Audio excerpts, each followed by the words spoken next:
Hey guys, hope everything's well. Just did a quick trip up to Interlochen and we thought we'd show you around. Take a look at our campsite here. Interlochen's one of the oldest parks in Michigan, established in 1917. It was the first park in Michigan to be a state park. So never had been here in all my years of living in Michigan, so we thought we'd come check it out. Really cool place.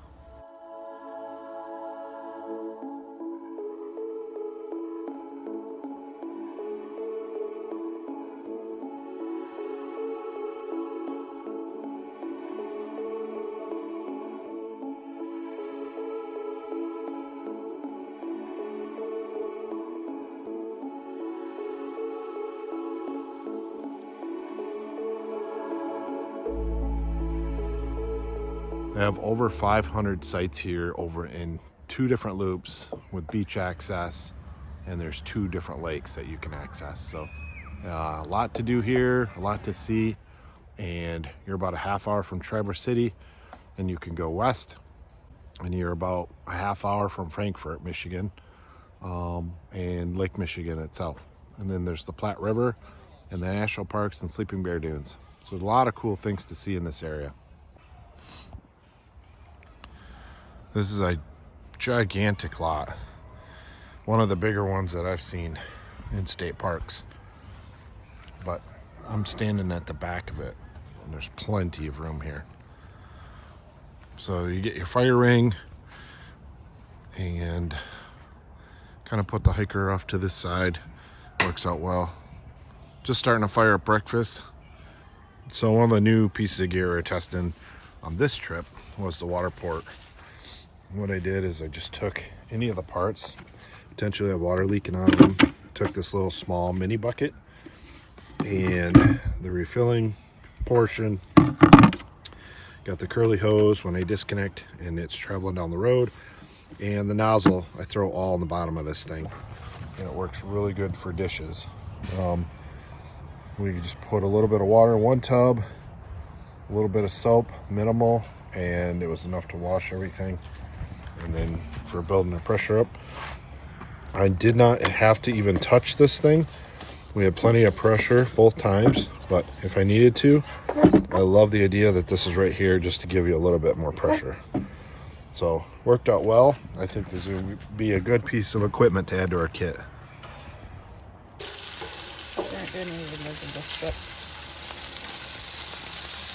Breakfast boats.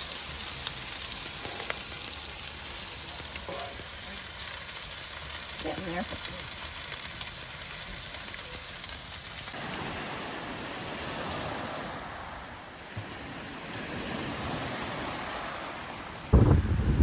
We're a little bit north of North Point in the Leelanau Peninsula, and this is the Leelanau State Park Lighthouse.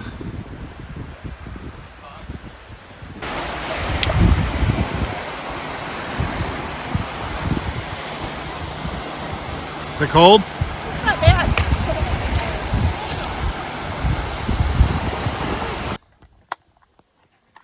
So it's a quick tailgate lunch. Sure is. We're here at Leelanau State Park. They've got a nice little area here. Playground for the kids. State park camping is across the way. And this is the staging area for the lighthouse.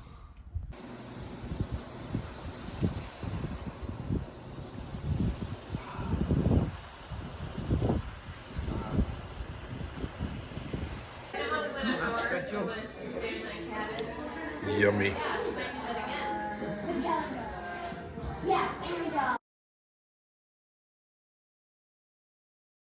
Hey guys, so one of the questions I get asked is what kind of stakes do I use for my setup for the awning and just staking things down general in camp.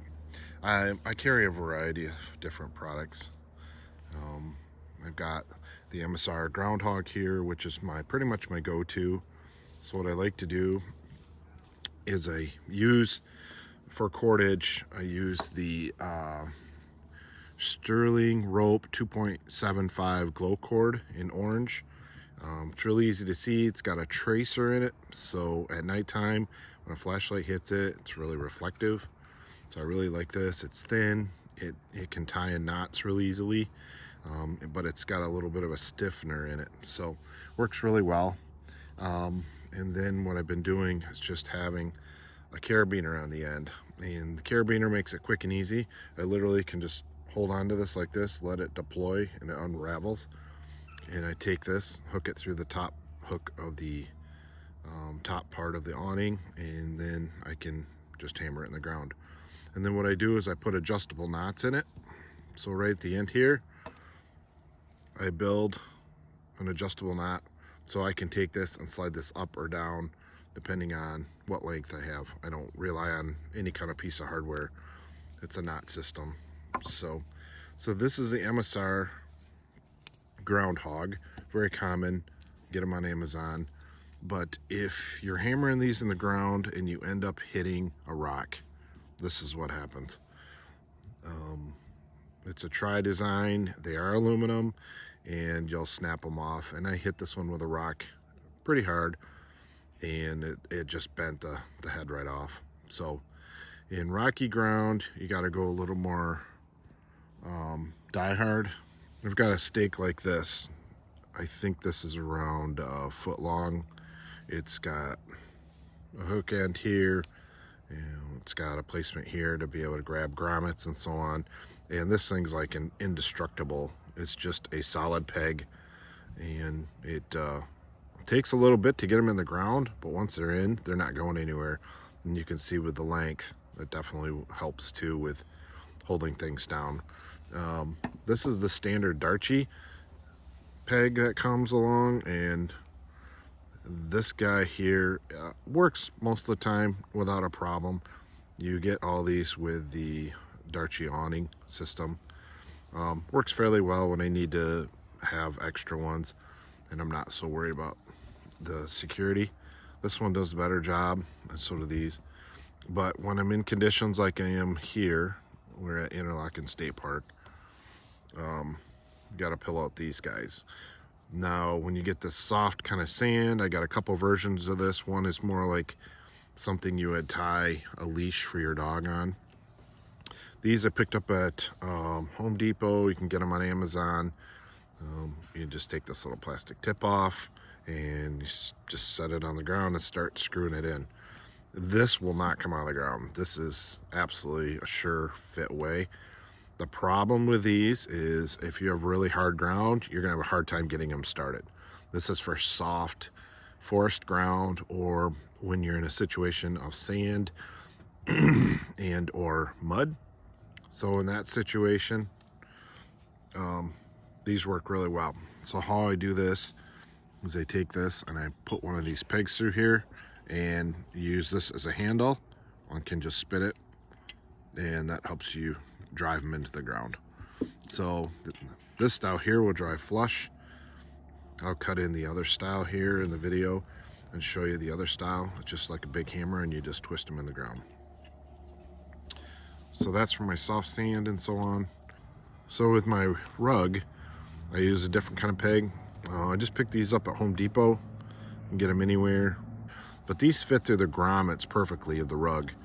And then you just buy a bunch of oversized washers and slide this right on here, and you can nail these in the ground and keep your rug from flying away. We've had a couple of times now we've gone away for the day on our adventures. We come back and find the rug is blown away. So I carry a couple of these. Do I do all four corners? No, typically not. I just do a couple of spots so that it keeps things from moving. If it's that windy, you could, and I carry enough for that. And then as far as driving, I just got a 16-ounce rubber mallet. This gets beat up pretty well. It does get pretty good bounce back. As you can see, it chews up the head pretty well, this thing. But these things are cheap. You can get them anywhere. This is like $5 to $10 at your local hardware store. And this will drive most of these stakes fairly well into the ground. If it's extremely hard, then I go more to a hammer style. I picked up this guy about a year ago, I think now. Nice thing with this thing is it's got the wide head on one end.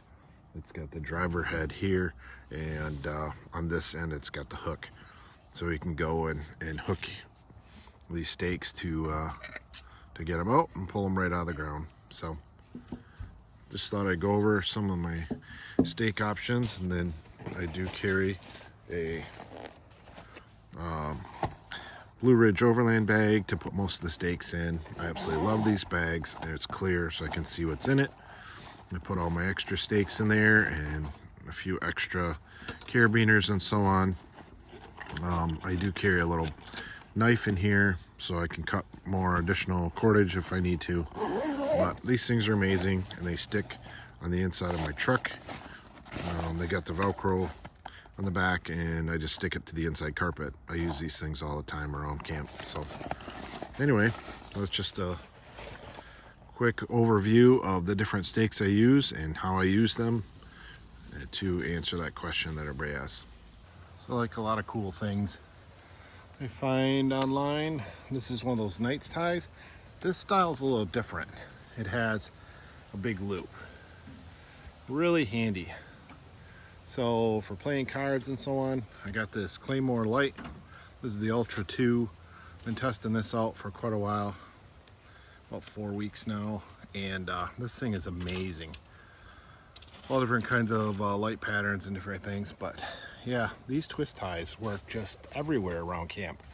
So you can hang this at any level you want. I tied this one up pretty high, but you could definitely drop it down lower so that you have plenty of light for playing cards under your picnic table, and if you wanted to get the light a little bit lower. So I'll show you a solution we found when we were in Traverse City, Michigan. We had this store that had these mats, and we were looking for something for our shower room, for the 23-0 shower room, and this thing looks like it'll work pretty good. Store person says they sell a ton of these things, so let me introduce you to this flip-flop mat. So I'm not exact on the size, but I know it is 21 this way, and across it's roughly 36 or so, not quite. But anyway, so what is this product? Well, it's a mat. Obviously you can put your feet on it. That's going to allow the water to soak through for our shower system. Now what it is, it's recycled flip-flops. So if you look at each one of these up close, these are chunks of flip-flops that they cut down, and then they run a wire through the width way all the way through. So I think this solution will work out really good for stepping on when we're using the shower room, whether it's changing or if you're putting water down on it or it rains. Water's going to go through. It feels a little weird with all these little bumps on your feet, but it gives you good tread that way. You're not going to slip and fall on it. It's not going to rot. And then the coolest thing is it rolls up easy. Wendy's going to demonstrate how it just rolls on up, and it's easy to store and put away. So we'll put a link down in the description if you're interested in something like this. They make it in a smaller size. This one was roughly 21 by 32, 33, something like that. And then the other one we want to say is probably, they call it large and small. The small is probably about 18 by 24 or so. So you can get them on Amazon. We did look. They were a lot more money than buying it local. And we got this one for 38, the large one, and the small one they were selling for around $26.